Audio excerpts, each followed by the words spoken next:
करे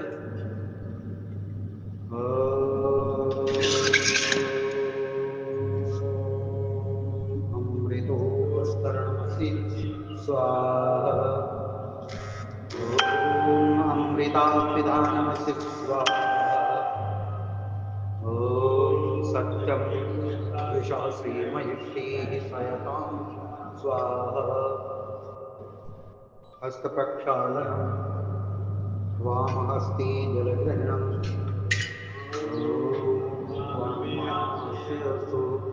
ॐ अशोर्मे प्राणोऽस्तु ॐ अश्नोर्मे चक्षुरस्तु ॐ कर्णयो मे श्रोत्रमस्तु ॐ बाहुर्मे बलमस्तु ॐ गुरुर्मा भोजोऽस्तु ॐ अरिष्टानि लिङ्गानि तनोस्तनुवानि अति स्वस्ति प्रार्थनोपासनामन्त्राः ॐ वैश्वानि देव सवितर्दुहितानि परासुव यद्भद्रान्तान्न आसुव ॐ हिरण्यगर्भा वर्तुताग्रे भूतस्य जाता भवेरेको आसीत् सदा धारपृथिवीन्द्याहुदेमां तस्मै देवाय हविषा विधेम ॐ या आत्मनावता स विश्वोपासदे प्रशिशं यस्य देवा यस्य छाया अमृतं यस्य मृत्यो तस्मै देवाय विधेम ॐ यः प्राणो निमिषतो माहित्वैर्जगतो बभूव य ईश्वरस्य विपदश्चतुष्पदा तस्मै देवाय हविषा विधेम ॐ गौरुग्रावृथिवी च दृढा येन स्वास्तवेदं येन नाका यो अन्तरिक्षे रजसो विमाना तस्मै देवाय हविषा विधेम ॐ तया तदेन त्वदितां यज्ञो विश्वा जातानि परिता बभूव यत्कामास्ते जोमस्तन्नो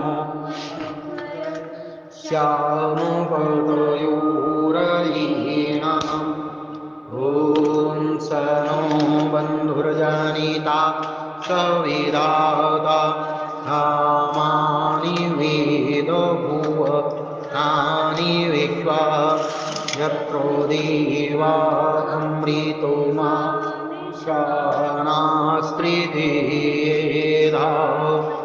नुधीरयन्त ॐ अग्नेन यदुधा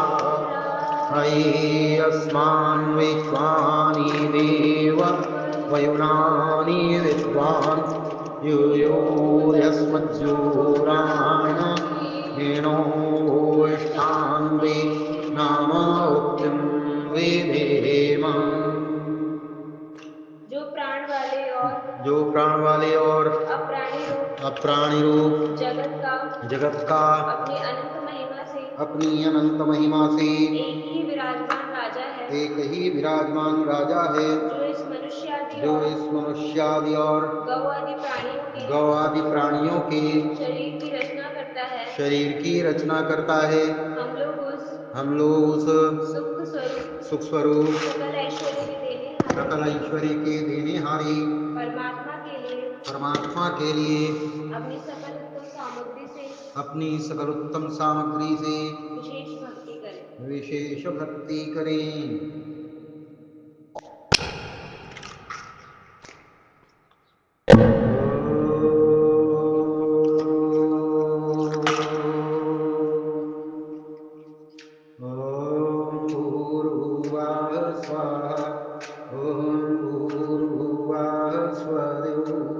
वरुण पृथिवी वरुणा तस्यास्ति पृथिवी देव जनि पृथिग्निमन्नादमन्ना जयदधि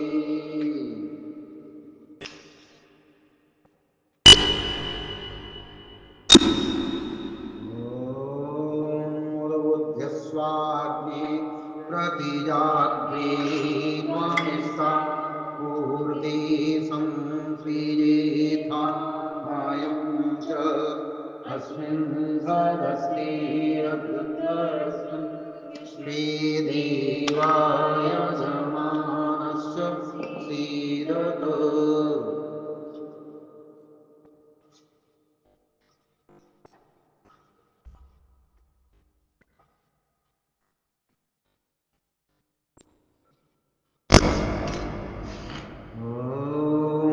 यन्तो इदमात्मा जातवेदस्तीनि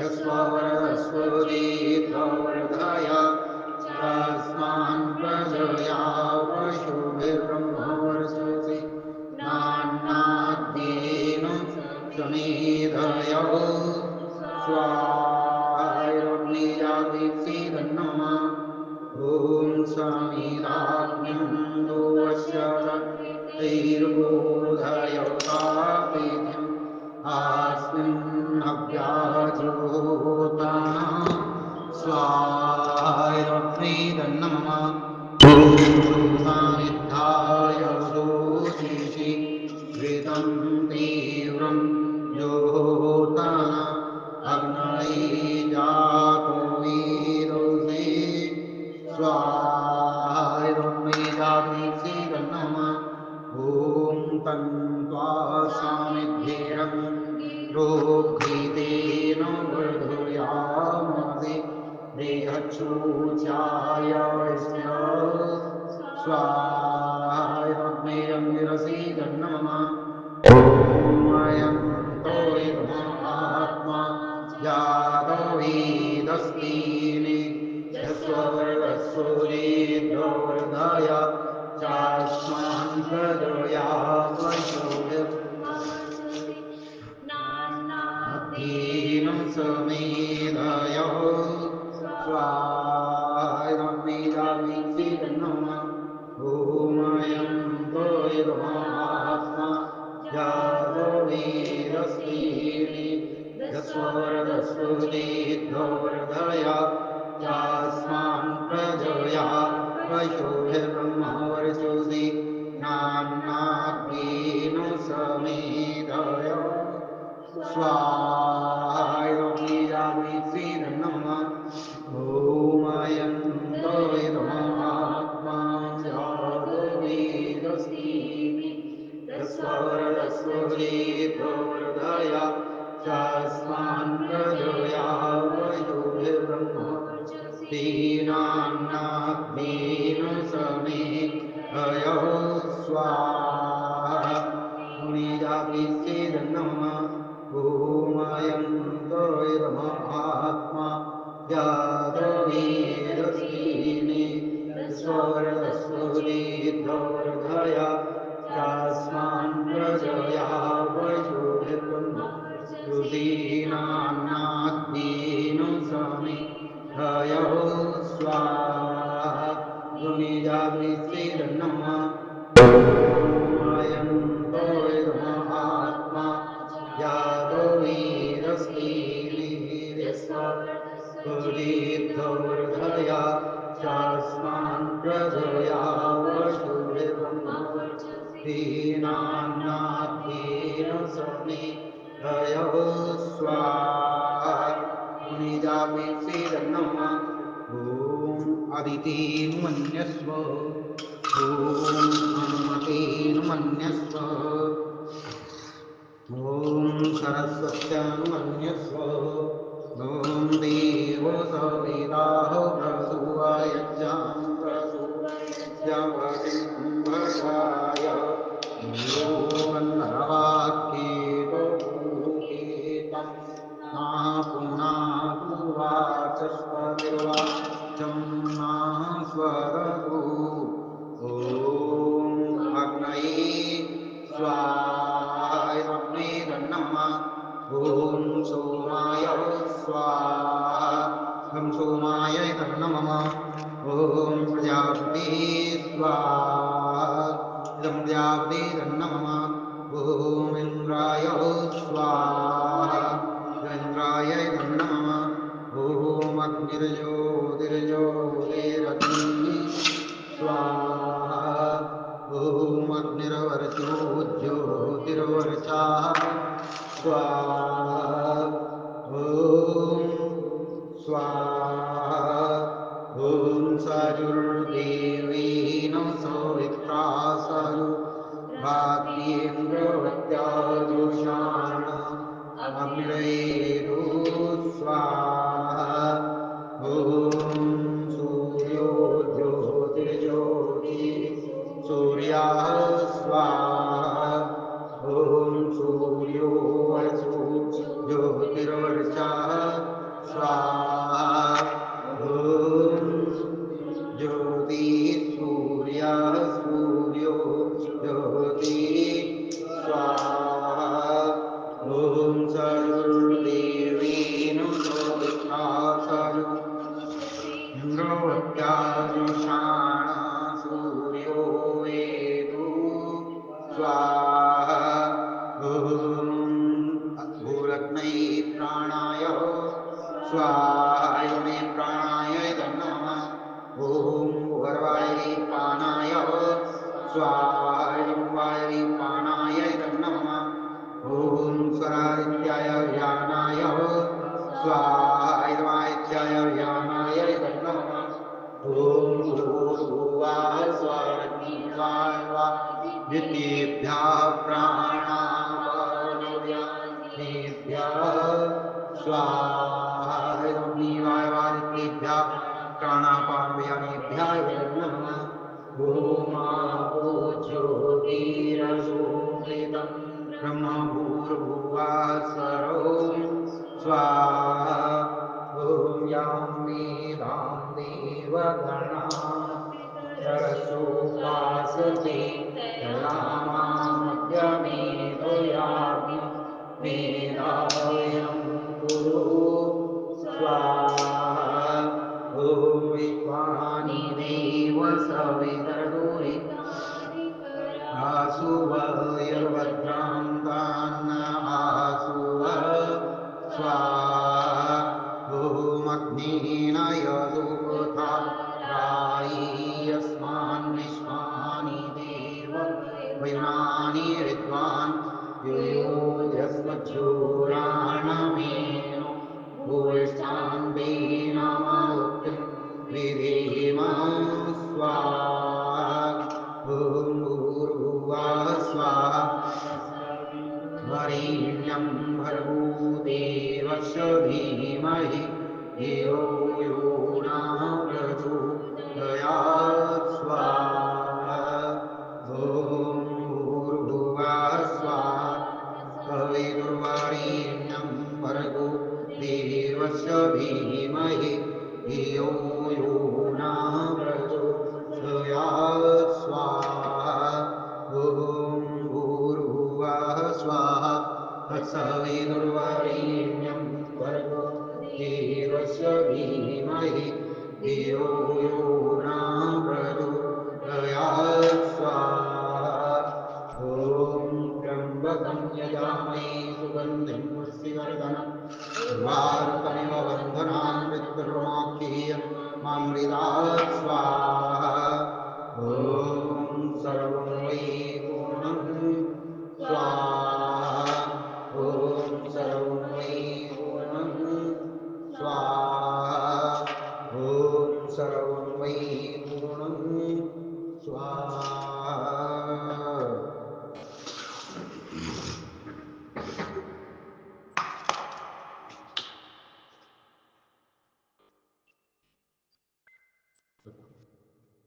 चक्षुर्मित्रस्य वरुणस्याग्निः अप्राज्या वा पृथिवी अंतरिक्षं सूर्य आत्मा जगतस्तस्तु सस्त स्वाहा चित्रं देवानां ददामि।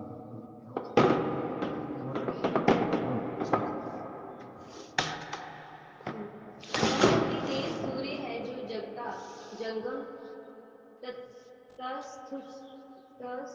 तस्थुषा तस्थुषा तस्थुषा तस्थुषा और स्थावर जगत का सर्वत्र व्यापक आत्मा है तथा द्युलोक, पृथ्वीलोक और अंतरिक्ष लोक इत्यादि सब जगत को रचकर सब ओर से धारण करता हुआ रक्षा करता है।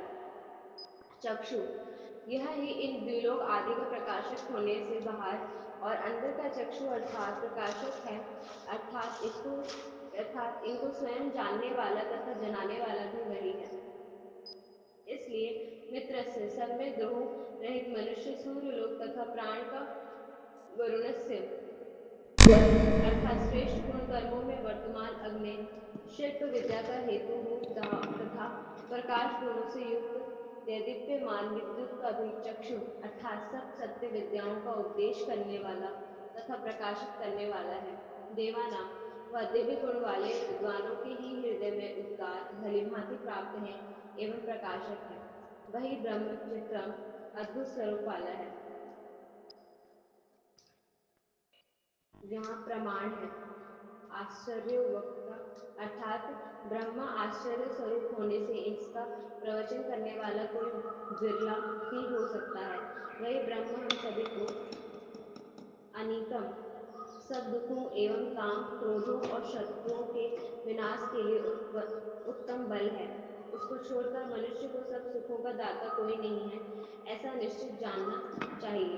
स्वहा, यहाँ स्वहा शब्द के अर्थ में प्रमाण दिया जाता है कि निरुक्कार याशक कहते हैं स्वह कृत्य इत्यादि।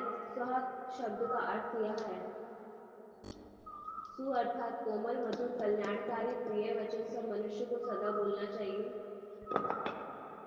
दूसरा, जो अपनी वाणी ज्ञान में विद्यमान है, वह जो कहती है वही वाग्मित्री सदा बोलना चाहिए। स्वयं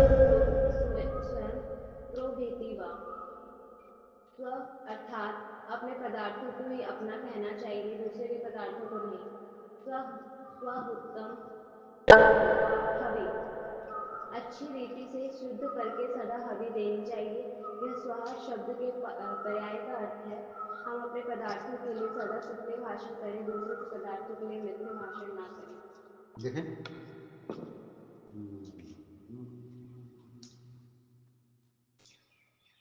स्वरूप वाला है ना, यहीं तक करना है, स्वरूप वाला है पहला प्रयोग, ठीक है। हाँ चलिए, अथ वैदिक संध्या।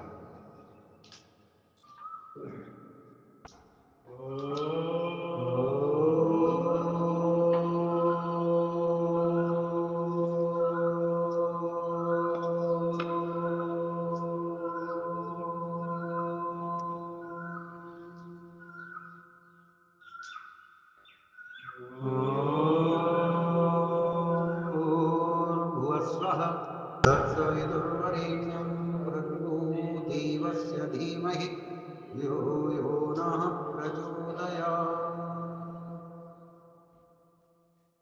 ॐ शन्नो देवीरविष्ट्यापो भवन्तु पीतये शन्यो रविश्रवन्तु नः। ॐ वाक् वाक्, ॐ प्राणः प्राणः, ॐ चक्षुश्चक्षुः, ॐ श्रोत्रं श्रोत्रम्, ॐ नाभिः, ॐ हृदयम्, ॐ कण्ठः, ॐ शिरः, ॐ बाहुभ्यां यशोबलम्, ॐ करतलकरपृष्ठे।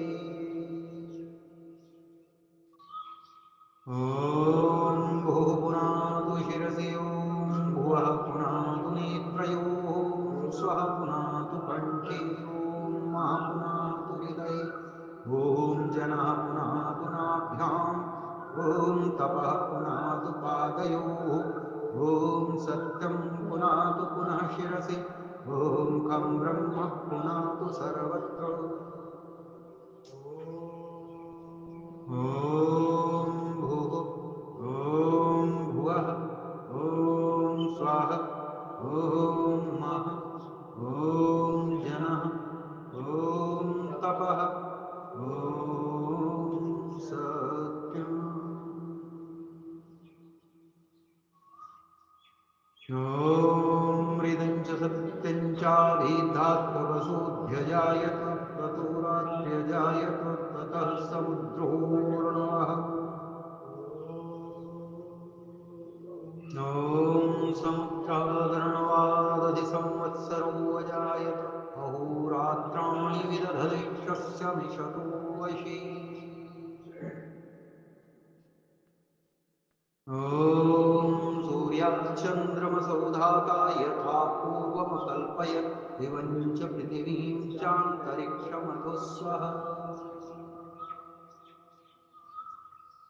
ॐ शन्नो देवीरधिष्ठिरावो भवन्तु पीतये शन्नो रभिश्रवन्तु नः।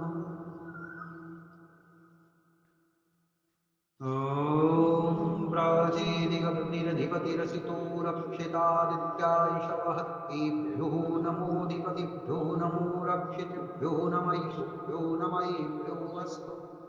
योऽस्मान् वैष्टियं वयं द्वैष्मस्तं भोजं वेदध्मः।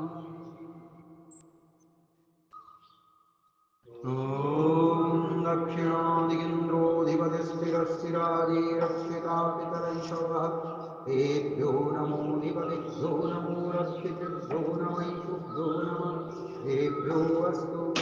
योऽस्मान् वैष्टियं वयं द्वैष्मस्तं भोजं वेदध्मः। ॐ प्रतीचेदिक्वरुणोऽधिपतिभ्यदाको रक्षितान्नमिषवः तेभ्यो नमोऽधिपतिभ्यो नमो रक्षितृभ्यो नमैषुभ्यो नमः तेभ्यो अस्तु। योऽस्मान् वैष्टियं वयं वैष्मस्तं भोजं भेदध्मः। ॐ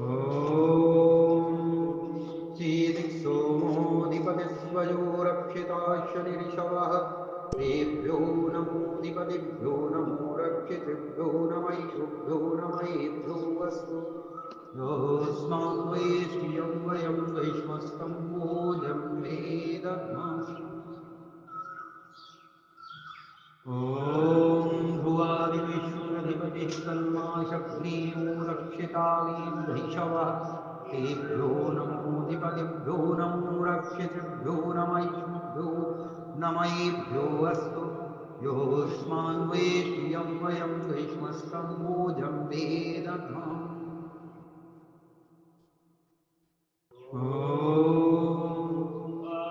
बृहस्पतिरधिपतिः श्वेत्रो रक्षिता वर्षं शवः तेभ्यो नमोऽधिपतिभ्यो नमो रक्षितृभ्यो नमैषुभ्यो नमयेभ्यो अस्तु। योऽस्मान् वैष्टियं वयं वैष्मस्तं भोजं वेदध्मः।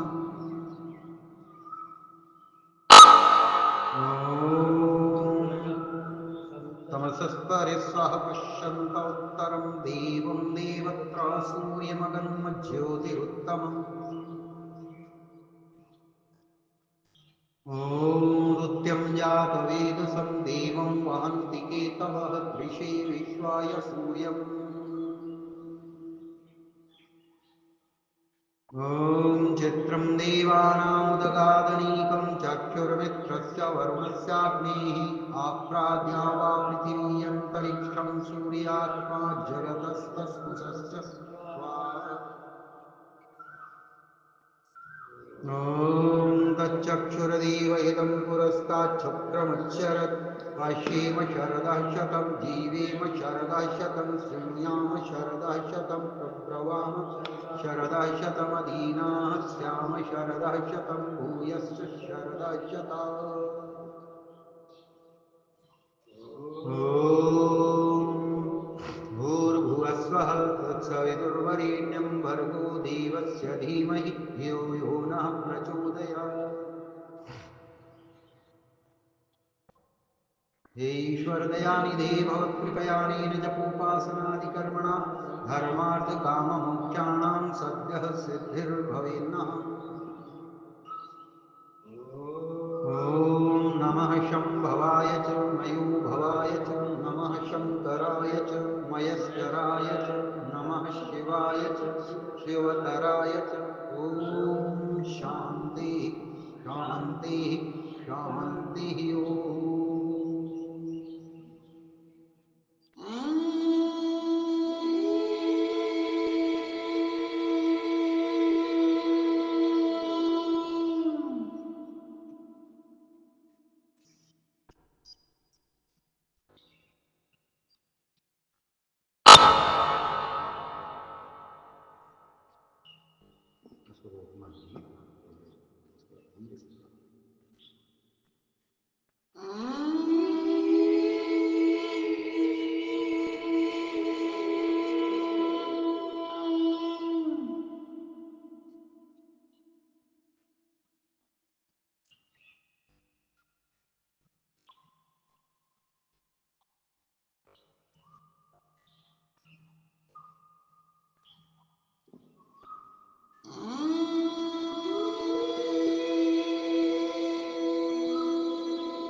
कल हम लोग बात कर रहे थे, योग दर्शन योग की बात कर रहे थे, तो थोड़ा कंटिन्यू करते हैं, फॉलो करते हैं, जो भी जानना चाहिए, है ना।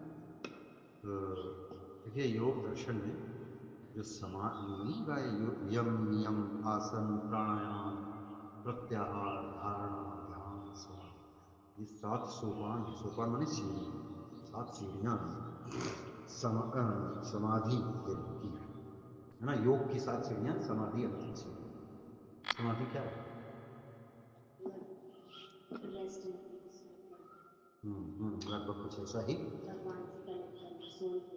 हाँ यस, समाधि तब लगती है जब ये 7 सीढ़ियां पार कर लेते हैं। ये 7 सीढ़ियां पार कर लेते हैं, और समाधि जब लग जाती है तो कहते हैं योगी आत्मानंद परमानंद की अनुभूति करता है। ठीक है, उसका सीधा कनेक्शन ब्रह्म से हो जाता है, ईश्वर से हो जाता है। तो एक योगी, जो सच्चा योगी, जो समाधिस्थ हो सकता है, होता है, वो धरती में बैठे बैठे, कहीं भी, यहाँ बैठे बैठे, वो पहुंच सकता है, कहीं के बारे में भी जानकारी ले सकता है, जानकारी प्राप्त कर सकता है। देखिए, 2 तरीके हैं। एक, आत्म प्रगति करके व्यक्ति परमात्मा तक प्राप्त जा सकता है, और एक भौतिक उन्नति करके भी ईश्वर को प्राप्त किया जा सकता है। ये टेक्नोलॉजी अभी नई नई आई है कि आदमी यहाँ बैठा रहेगा, यहाँ रहेगा, और अमेरिका में भी सशरीर दिखाई देगा उसको, है ना। ये टेक्नोलॉजी आई ना। इसी तरीके से योगी भी आत्मिक प्रगति करके वो कहीं भी जा सकता है, और कुछ भी कर सकता है। किसी के मृत शरीर में भी प्रवेश कर सकता है, किसी दूसरे व्यक्ति के जिंदा के शरीर में प्रवेश कर सकता है, ग्रह उपग्रहों में घूम सकता है, दूसरी गैलेक्सीज में जा सकता है। विज्ञान जब करेगा करेगा प्रगति, लेकिन योगी के लिए सारी चीजें कही गई हैं। योगी किस पानी पर चल सकता है, आग में जो है वो जा सकता है। तो इस तरह की ये सिद्धियां मैं मनगढ़ंत नहीं बता रहा, मैं पढ़ा है, योग दर्शन में ये सारी सिद्धियां बताई गई हैं। परंतु इसका प्रैक्टिकल हल्का फुल्का तो अभ्यास में, एक स्वामी जी थे, वो पानी पे ऐसे पड़े हुए थे, पानी से परे। तो इसका प्रैक्टिकल होना चाहिए। इस पर ये लोगों को आगे, हमें, आपको जो भी ये जानना चाहता है उसको आगे बढ़ते हैं। तो उसके सोपान है। तो सोपान में हम बात कर रहे थे, यम नियम आसन प्राणायाम प्रत्याहार धारणा। तो यम के 5 बताए हैं। अहिंसा, सत्य, माने अगर समाधि तक पहुंचना है, ब्रह्म तक पहुंचना है, तो सबसे पहली चीज अहिंसक होना चाहिए। तो लोगों को सताने और परेशान करने की जो प्रवृत्ति है, मारने की, सताने की, दुख पहुंचाने की, वो त्यागनी है। दूसरी बताई थी सत्य, सच बोलना होगा, लेकिन हाँ, सच भी इतना ऐसा भी सच नहीं जो आपको लोग बेवकूफ बना दे, है ना। आँख नाक कान इंद्रियां खुली रखते हुए सच का दामन पकड़ना है और सच पे चलना है। इसमें सत्य बोलने में भी प्रसंग आता है कि वो कहते हैं लोग, पता नहीं कितना सही है, लेकिन एक उदाहरण के रूप में, एक प्रसंग के रूप में यहाँ ले सकते हैं। कहते हैं जब पृथ्वीराज चौहान ने 16 बार गोरी थी, मोहम्मद गोरी को पराजित किया था। 16 बार, पता नहीं इतिहास में इसका जिक्र है कि नहीं। मतलब मूवी जब बनी थी तो उसमें बाद दिखाया में था। लिखा था। कौन सी मूवी बनी, पृथ्वीराज चौहान? पृथ्वीराज चौहान की मूवी हम लोग देखते हैं, इसमें है, हाँ, नेटफ्लिक्स में मूवी देखी। नेटफ्लिक्स में। कहते हैं 16 बार उसने हार गया था, पराजित, बहुत अच्छा योद्धा था, दिल्ली का राजा भी था वो। गौरी तो लास्ट में उसका फैन हो गया। क्या हो गया था? फैन हो गया था, मतलब उसमें, मतलब वो चला गया था, इंडिया से भाग गया था इतनी बार हार के। लेकिन फिर वो कई सालों बाद वापस आया, और उस समय वो पैसे वैसे लेने नहीं आया, वो सिर्फ पृथ्वीराज चौहान को ले जाना चाहता था, ये कह के लेके गया, क्योंकि उसका ससुर भी उसका दुश्मन था, पृथ्वीराज चौहान का ससुर भी उसका दुश्मन था। तो उसके अपने ससुर के साथ मिलके पृथ्वीराज चौहान को ये बोला था उसने कि मुझे सिर्फ आपका दामाद चाहिए, वो इतना बड़ा योद्धा है, मैं अपने अपने देश में जाके उस योद्धा को दिखाना चाहूंगा कि ऐसे भी योद्धा होते हैं। तो उसके साथ किया उसने जो भी अपना किया, दुश्मनी निकाली वहां पे। फिल्म दिखाया वो, देखते हैं उसको। तो कहते हैं ये पता नहीं है ये दिखाया कि नहीं दिखाया, लेकिन किंवदंती में प्रवचन में वगैरह में सुनने को मिलता है। कहते पृथ्वीराज चौहान के सामने जब 17वीं बार वो युद्ध जीता है, तो उसने बहुत सारी गायें खड़ी कर दी, गौएं। तो हमारे देश में तो गाय को माता मानते हैं, और जब गायें खड़ी कर दी तो उन पर वार नहीं कर सकता, पृथ्वीराज चौहान ने वार नहीं किया। इसकी वजह से उसको पराजित किया। तो हमारा वैदिक सिद्धांत ये नहीं कहता, इस तरीके से अगर कोई तुम्हें हराना चाहता है धोखा दे करके, तो एक स्मृति ग्रंथ है ना, मनुस्मृति जैसे एक ग्रंथ है, ऐसे स्मृति ग्रंथ है, स्मृति ग्रंथों में लिखा है वैदिकी हिंसा हिंसा न भवती। यदि कुछ अच्छे कार्य के लिए कोई हिंसा कर रहा है, नहीं कह रहे थे कि किसी की इज्जत बचाने के लिए झूठ बोलना पड़ता है, वो हो गई वैदिकी हिंसा। वैदिकी हिंसा हिंसा न भवती। वैदिक हिंसा है गायों को मारना। गायों को मारना चाहिए था पृथ्वीराज चौहान को, और उस गोरी को सबक सिखाना चाहिए। वो उसका अंधविश्वास था कि वो गायों को छूने लगा। यही दाहर के साथ भी हुआ था। दाहर ने अपना अपना झंडा नीचे गिरा दिया। मिल गया था वो मोहम्मद बिन कासिम से, 63वीं शताब्दी की कहानी है।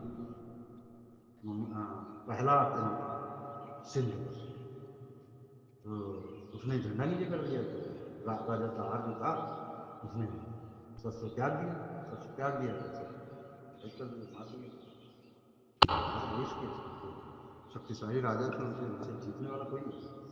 तो हम बात कर रहे थे कि सत्य भी ऐसा ऐसे बोलना है, ऐसा बोलना है कि कोई हमें नुकसान ना पहुंचा सके, पराजित ना कर सके। ठीक है ना। एक इसी प्रसंग में जब पढ़ा रहे थे गुरुदेव, तो गुरु जी तो उन्होंने बताया था कि कोई राजा अगर बीमार है, राजा अगर बीमार है, कहानी भी आती है अपने 678 संस्कृति में कि राजा अगर भी उसमें कहानी ये आती है कि बंदर एक जगह एक इसमें भेड़िया और भेड़े भेड़े जो थी, वो रसोई घर में चली जाती थी राजा के यहाँ, राजा के दरबार में, राजा राज्य में। तो भेड़ें जो रसोई घर में चली जाती थी, तो उससे वो क्या करता था, रसोईया जो था, वो जो उसको मिलता था वही मारता था उसको। कभी चैला मार दे, कभी गंडा मार दे, कभी कुछ कर दे। तो उसमें एक उसमें जो ये थी, क्या बोलते हैं, बंदर शायद यहाँ या कुछ ऐसा पला हुआ था। तो उसमें एक बहुत बंदर बंदर बहुत होशियार था, समझदार था, ज्ञानी था। बोला यहाँ से जल्दी निकलो। तो दूसरे बंदर बोले क्यों? बोले कि ये भेड़ और ये रसोइये का डेली का जो कलह है, जो झगड़ा है ना, ये एक दिन हम लोगों की जान ले लेगा। बोला कैसे? बोला वो कभी मारेगा चैला से जलती हुई, चैला से मारेगा तो भेड़ के तो बाल होते हैं बहुत सारे, उसको आग पकड़ लेगी, सारे भेड़े मारी जाएंगी, घोड़े मर जाएंगे, घोड़साल में भेड़ साल में भेड़े मारी जाएंगी, और आग लग जाएगी इस तरीके से। तो चाहे राजा के लिए या घोड़ों के लिए बंदर की चर्बी की जरूरत होगी, इन सबको सब मार डालेंगे, पकड़ के बंदरों की चर्बी बनाई जाएगी। और तो बहुत सारे लोग जो उसकी बात मानते थे वो निकल गए, कुछ थे तो बचे रह गए। तो वही हुआ लास्ट में। तो ये है, कहते हैं राजा को बचाने के लिए बंदरों का बलिदान किया गया, जीव हत्या की गई। तो किसी व्यक्ति को ना मैंने वैदिक की हिंसा इन दोनों होगी, अगर सत्य ऐसा बोलना पड़ रहा है कि जहाँ पे हमको कोई बेवकूफ़ बना रहा है, समझाने बनाने की कोशिश कर रहा है, तो हम उससे भी समझदारी से काम करें, ये सोच करके कि नहीं वेद में ऐसा लिखा है, हमको पराजित नहीं करना है। भाड़ में जाए वेद, सबसे पहले वो करेंगे उपाय जो उसके लिए उचित है। समझ में आया कि नहीं? तो सत्य, उसके बाद अहिंसा सत्य अस्तेय, अहिंसा सत्य अस्तेय, चोरी नहीं करना है ना, और हर तरीके से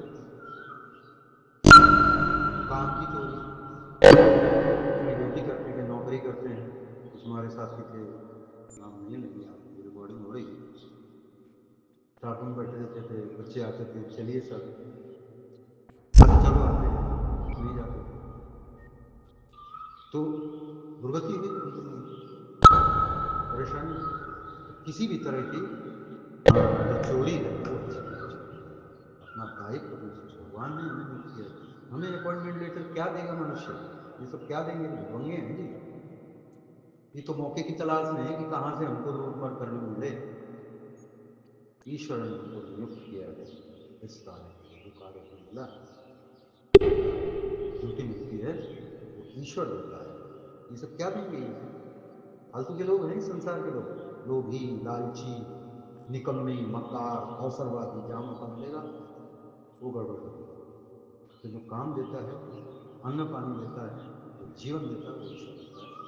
तो चोरी नहीं करनी है, वस्तु की भी, किसी अपने दायित्व की भी।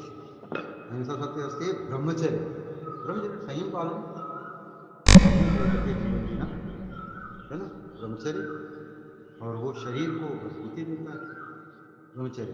ब्रह्मचर्य के बाद अब परिग्रह, संग्रह नहीं करना। बहुत सारी चीजें लोग इकट्ठा करते थे, मैं दिमाग में आ रहा था मेरे, एक तो ये वॉशिंग मशीन हो गई, एक तो एलईडी हो गई, दूसरी टीवी हो गई, इतने सारे चप्पल मेरे जो टूट गए यहाँ रख दिया। तो आजकल के घरों में देखिए तो एकदम साफ सुथरा, एकदम चक बक क्यों लगता है, क्योंकि उनकी, हम लोगों को क्या है कि एक टी शर्ट सतबीर ने छोड़, रेलवे ने जो फेंक दिया था, हमने 12 साल पहनी है, 1200 की टी शर्ट थी। लेकिन आज के लोग क्या करते हैं कि खरीदा, कुछ दिन पहना, फेंक दिया, तो वो नए लगते हैं, स्मार्ट दिखते हैं। और जो आदमी 12 साल तक एक ही टी शर्ट पहनते रहेगा, वही बेरोजगार लगेगा। तो ये जो जो परिग्रह, जो संग्रह करने की जो आदत है, इकट्ठा करने की जो कल्चर है, वो ठीक नहीं है, वो अच्छी नहीं है। हाँ ये होना चाहिए कि चीज़ों का, जो चीज़ें हमारे पास में हैं, हमें अगर इंटरनेट मिला है तो उसका सदुपयोग होना चाहिए, डाटा जो हमको मिला है उसका सदुपयोग होना चाहिए, मोबाइल मिला है सदुपयोग होना चाहिए, कपड़े मिले हैं उसका सदुपयोग होना चाहिए, है ना, सदुपयोग तो हो, लेकिन अपरिग्रह करते हुए, संग्रह नहीं, बहुत ज़्यादा चीज़ें इकट्ठा करके चलते रहें, उनको बोझ बढ़ाते रहें ज़िंदगी का, वो एक योगी के मार्ग में, जो है, जो योगी है, जो ईश्वर को पाना चाहता है, समाधि तक जाना चाहता है, वो नहीं जा पाएगा। तो ये जो प्रक्रिया है ना, अष्टांग योग, कोई जरूरी नहीं कि समाधि हमारी इस जन्म में ही लग जाएगी। ये जो शरीर है ये तो सूक्ष्म, ये स्थूल शरीर हो गया, और जब आदमी मरता है ना, तो आत्मा जब जाती है ना, तो उसके साथ सूक्ष्म शरीर चलता है, उसमें सारी इंद्रियों के तत्व, शरीर, और उसकी सारी वासनाएं, फीलिंग्स, पूर्व जन्म की सारी चीजें वो सूक्ष्म शरीर के साथ होती हैं। तो अगले जन्म में वो अच्छे कर्म जो होते हैं, अच्छाई जो होती है, एक एक कुत्ता बन के पैदा होता है, एक राहुल गांधी बन के पैदा होता है, कुछ तो है इसमें रीजन, वजह, वो भी जीव है, ये भी जीव है, तो एक कुत्ता है, राहुल गांधी या महान व्यक्ति बना, बड़े घर में पैदा हुआ। तो ये जो हम अच्छे कर्म करते हैं, अच्छी सोच रखते हैं, वो हमें जन्म दर जन्म ऊपर उठाती है। और अगर ये जीवन मनुष्य का जीवन मिला है, बहुत सारे पुण्य करने चाहिए, 84 लाख योनियों में और ये जो योनि है कि मनुष्य की जो जीवन है, मनुष्य का जो ये कर्म योनि है। बाकी जितने जीव हैं वो सब भोग योनि है, भोगने के लिए आए हैं। कर्म जो कर्म किए थे पिछले जन्मों में गलत, उनको भोगने के लिए वो जीव जंतु बने। और मनुष्य में और जीव जंतु में यही अंतर है, मनुष्य जीवन में और जीव जंतुओं के, कि मनुष्य जो होता है वो उसको पूरा कर्म करने का अधिकार है, कुछ भी कर सकता है, अच्छा भी कर सकता है, बुरा भी कर सकता है, कैसे भी कर्म कर सकता है, ईश्वर रोकेगा नहीं। लेकिन जीवों के लिए जो भोगी होने वाले हैं, ईश्वर ने निश्चित करके दिया है कि तुमको इस समय ये करना है, इस समय ये करना है, तुम में ये योग्यता होगी, तुम में ये क्षमता होगी, तो तुम्हें सूंघने की क्षमता है ना। उनका खाना पीना उठना बैठना और सारी चीजें उनकी नियत होती है, निश्चित होती है, समय पे होती है। और उनमें क्वालिटीज भी होती हैं। जैसे एक मनुष्य के बच्चे को पैदा हुआ हो या थोड़ा बड़ा भी हो गया हो, तालाब में फेंक दो, डूब के मर जाएगा। और एक कुत्ते के बच्चे को पैदा ही हुआ हो, उसको तालाब में फेंक दो तो डूबेगा नहीं। क्यों? क्योंकि वो भोग योनि में है, ईश्वर ने उसको भोगने के लिए भेजा, तो तुम पहले ही मार देना चाह रहे हो, मरेगा ही नहीं। वो तो जब तक वो तैर करके ऊपर मुंह करके जैसे करके वो किनारे पहुंच जाएगा, उसमें ईश्वर ने उसको ईश्वर ने प्रशिक्षित करके भेजा है। और मनुष्य को नहीं, क्योंकि मनुष्य अपने कर्मों से प्रशिक्षित होता है, दिखाते जाते हैं। तो ये यम के 5 जो नियम थे, अहिंसा सत्यस्ते ब्रह्मचर्य परिक्रमणा, तो इनको पहले साधना पड़ेगी जीवन में। ये कोई जरूरी नहीं कि लाल कपड़े पहन के, पीले कपड़े पहन के, टीका लगा करके ही आदमी धार्मिक होता है। धर्म के तो 10 लक्षण जो बताए गए हैं, तितिक्षमा दानस्तेय शौचम निर्जरा धीर विद्या उत्तम पौरुषम धर्म लक्षणम, ये लक्षण, ये गुण जिन जिन जिन लोगों में जितने जितने हैं, उतना उतना वो धार्मिक है, जो नहीं है वो धार्मिक नहीं। तो ये जो धर्म मान लो, धर्म के नाम पे आजकल बहुत ज़्यादा विवाद भी चल रहा है पूरी दुनिया में। और ये जो ईरान अमेरिका ये सब लड़ रहे हैं, धर्म के नाम पे लड़ रहे हैं। दोनों ईसाई मिल गए, क्या बोलते हैं, इसराइल और अमेरिका, और ये बेचारा ईरान इस्लाम का मानने वाला, दोनों भिड़े हुए हैं, मर रहे हैं धर्म के नाम पे है। एक एंगल ये भी है, कुछ लोग बोलते हैं तेल के नाम पे है, कुछ लोग बोलते हैं आतंकवाद के नाम पे है, तरह तरह की सोच है। लेकिन एक एंगल ये भी है, नहीं तो अमेरिका वालों को, ट्रंप को इसराइल की मदद करने जाने का क्या औचित्य है? धर्म का एंगल नहीं है वहां पे। एक परमाणु वाला तो समझ में आ रहा है कि सब पूरी दुनिया की बड़ी अम्मा तुम ही हो, तुम ही को दिखाई दे, रूस को नहीं दिखता है, रूस भी तुम्हारे जैसा शक्तिशाली है, उसको नहीं दिख रहा है कि ईरान बना रहा है परमाणु। एक रीजन ये भी है कि अभी एप्स्टीन फाइल आपने सुनी है? क्या? एप्स्टीन फाइल आई थी, उसमें क्या कहते हैं, एक पिक्चर। बिजनेसमैन था, उसने हम्म। आइलैंड खरीदा हुआ था। उसमें 5 साल की लड़कियों का रेप होता था। बड़े बड़े लीडर्स जो देश हम्म। के, हर देश के बड़े लीडर्स जो हैं, हम्म। वो लोग जाते थे वहां पे, और 5-5 साल, 3-3 साल की लड़कियों का रेप होता था पूरे आइलैंड में खुलेआम। हम्म। और 25-25 साल की बड़ी बड़ी लड़कियों को मतलब पका के खाते थे, मतलब वहाँ के बड़े लोग, बच्चे, उनके बच्चे, फैमिलीज वगैरह पार्टी करने जाते थे और इंसानों को खाते थे वहाँ पे। हम्म। तो इसका भी नाम निकला था, तो इसकी कंट्री इसके विरोध में जा रही थी, वरना किसका इसराइल, नाम निकला था? ट्रम्प का। अच्छा। तो इसकी कंट्री इसके विरोध में जा रही थी पूरी, मतलब वो आंदोलन वगैरह वाला इसकी कंट्री में हो गया था। अच्छा। वरना इसराइल ईरान का तो पहले से ही चल रहा था, बट इसराइल को कोई सपोर्ट खुलेआम नहीं कर रहा था आके। हम्म। तो उस, इसराइल ने सपोर्ट किया था इसमें इसको। नहीं, इसराइल और ईरान की तो लड़ाई चल ही रही थी पहले से, क्योंकि इसराइल के आसपास हाँ जो वो तो गाजा उसकी, हमला, इसराइल की समस्या ईरान थी।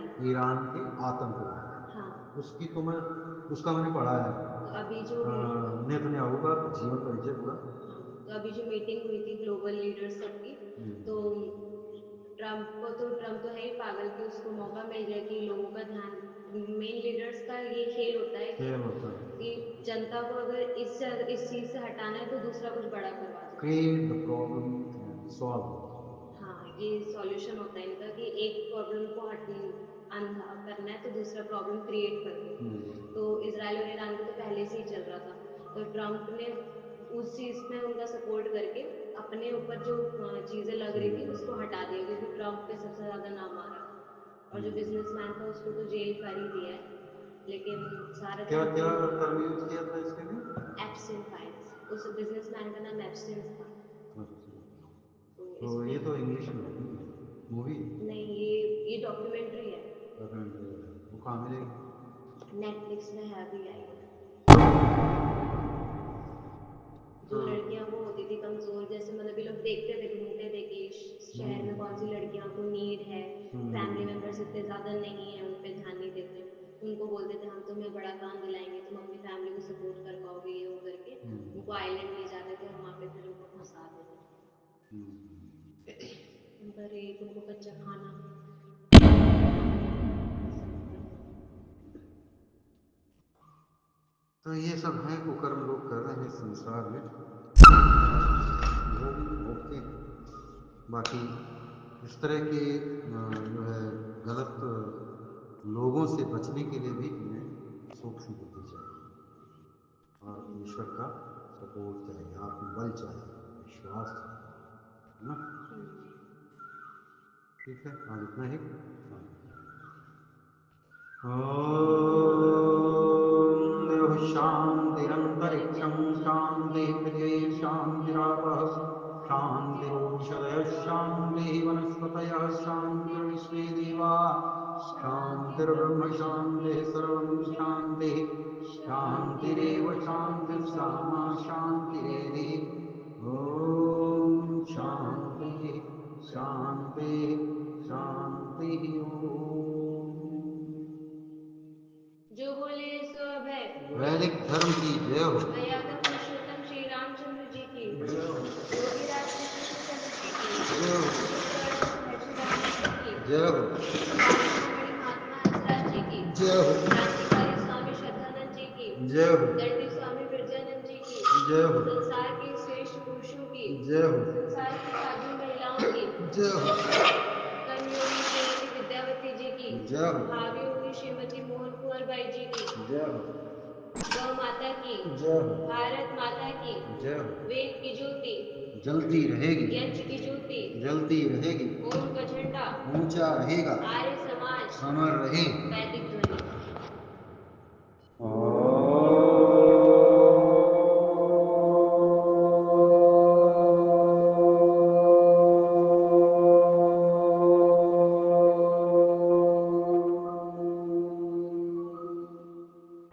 वैदिक वादन। नमस्ते जी, नमस्ते जी, नमस्ते जी।